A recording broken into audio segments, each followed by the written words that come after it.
Former Israeli Prime Minister Ehud Barak on Tuesday urged U.S. President Donald Trump not to decertify the Iranian nuclear deal, arguing that such a move would not be accepted by the international community, would ultimately empower the Islamic Republic, and would derail any negotiation efforts with North Korea over its atomic program, The New York Times reported.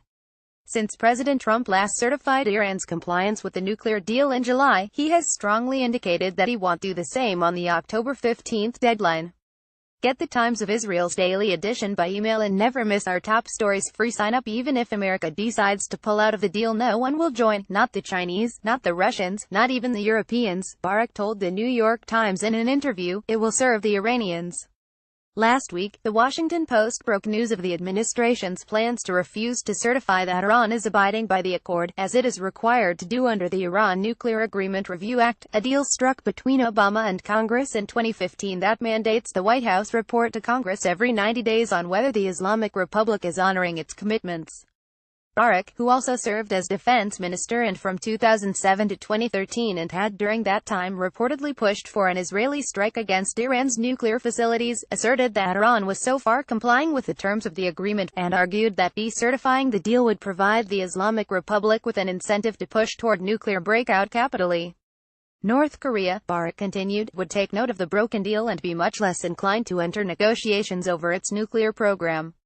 North Korea will say it makes no sense negotiating with the Americans if they can pull out of a deal that has been signed unilaterally after a relatively short time, the former Israeli leader said. Barak said such a scenario would likely drive Japan and South Korea to acquire nuclear weapons of their own, while in the Middle East, Saudi Arabia, Egypt and Turkey would seek to do the same in order to deal with the Iranian threat. Think what happens in the next generation if Iran turns nuclear, Barak told the New York Times. It's become almost inevitable that we are entering a totally different international landscape. Kim Jong-un is extreme, Barak continued. But he is totally predictable and almost transparent, simple to understand. He just doesn't want to experience what happened to Gaddafi and Saddam Hussein. Basically, there is no way he will give up his nuclear intentions.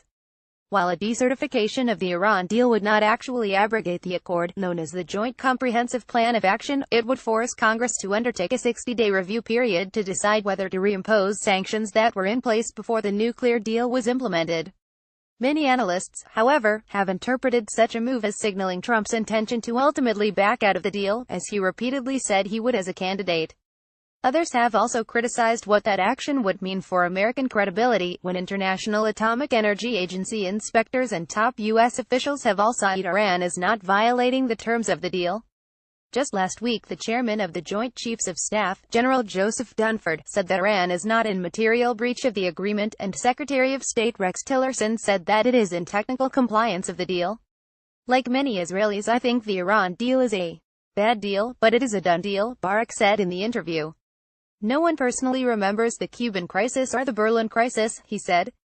People at the leadership level don't have the fingertip feel for how easily the world situation can cascade, Barak concluded.